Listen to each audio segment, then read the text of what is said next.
Malapit sa Great Pacific Garbage Patch, hinahanap ng marine researcher na si Sofia Asalas at ng kanyang team si Lilith, isang nakatag na shortfin, Mako Shark.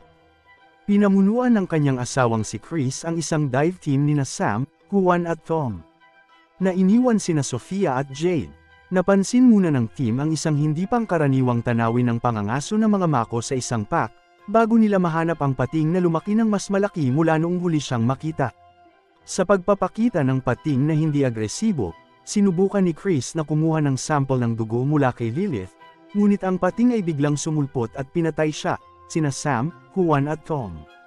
Umalis sa loob ng bangka, hinabol ni Sofia ang pating, ngunit nasalikop sa isang lambat at kinaladkad ng malayo sa ilalim ng dagat habang ang pating ay tumakas sa kailaliman. Nagawa niyang palayain ang sarili, gamit ang kutsilyo, at sinikap na lumangoy papunta sa ibabaw ng dagat. Ngunit sa kasamaang palad, dumanas siya ng mga pinsala dahil sa matinding pagbabago sa presyon sa ilalim ng dagat.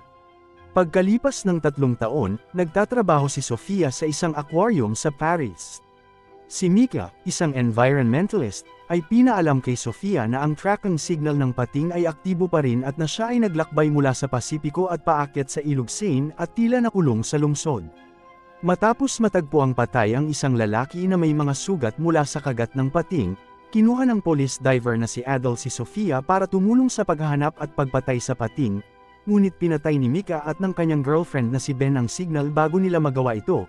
Sa pag-asang mailigtas nila siya mamaya, nagpetisyon sina Sofia at Adel sa mayor ng Paris na ipagpaliban ang paparating na triathlon. Ang mayor ay tumanggi, na binibigyang diin ang kahalagahan ng kaganapan para sa pagtutuon ng pandaigdigang atensyon sa Paris sa panahon ng pagsisimula ng Olympic Games, kung saan bilyon-bilyong euro ang ginastos na. Ibinunyag ni Mika sa publiko ang pag-e-exist ng pating na si Lilith, at pinamunuan niya ang isang grupo ng mga taga-suporta sa mga catacomb ng lungsod, kung saan naroon ang mga wastewater reservoir ng lungsod, upang mahanap siya. Sinabi ni Ben kay Sofia ang plano ni Mika, at siya at ang grupo ni Adel ay bumaba sa mga catacomb upang hanapin sila.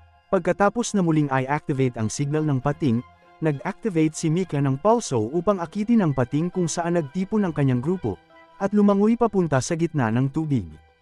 Dumating ang grupo ni Adel, at nang lumitaw ang pating kasama ang isa pang maliit na pating, at tila ito ay kanyang anak, tumanggi si Mika na makinig sa mga babala para makaalis sa tubig.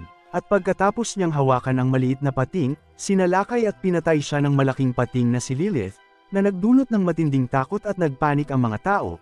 Ang ilan pa sa mga tao ay nalaglag sa tubig, na humantong sa maraming pinsala at 12 pagkamatay, kabilang sina Ben at si Leopold, isang pulis, sa grupo ni Adel.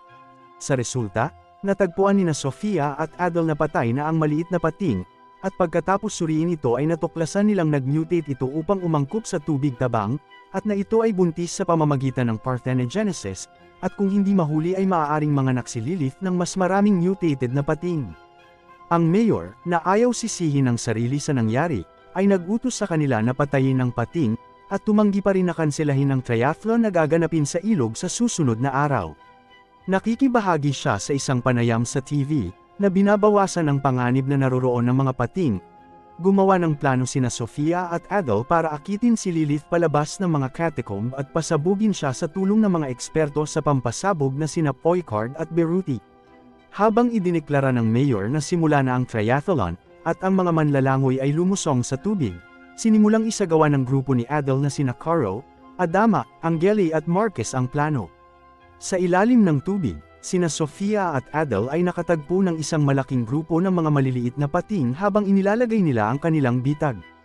Inatake ng mga pating sina Poicard, Beruti at Adama bago iset ni Adel ang mga pampasabog, na tila pumatay sa mga grupo ng mga batang pating at naiwan ang dambuhalang si Lilith, bilang ang tanging nakaligtas. Inatake niya ang bangka ng pulis, pinatay sina Caro at si Marquez, at pagkatapos ay tumungo siya sa triathlon. Ang mayor at ang mga manunood ay natakot habang ang ilang mga manlalangoy ay inaatake at pinatay ng pating na si Lilith. Pinagbabaril ng militar si Lilith, sa kabila ng mga babala ni Adel na may mga bala ng pampasabog sa ilog. Ang pagkagambala sa tubig mula sa kanilang putok at ang mga galaw ni Lilith ay nagiging sanhi sa mga bala sa ilalim ng ilog na mag-alaw at nagsanhi ng malaking pagsabog. habang ang mayor at ang mga taong manunood ay nalaglag sa tubig. Kasama na si Sofia at Adel, ang nagresultang chain reaction ng mga pagsabog ay sumisira sa ilang tulay at lumikha ng tsunami na bumaha sa gitna ng Paris. Naiwan sina Sofia at Adel na na-stranded sa bubong ng isang gusali sa gitna ng baha, na napapaligiran ni Lilith at ng mga maliliit na pating na nakaligtas sa mga pagsabog.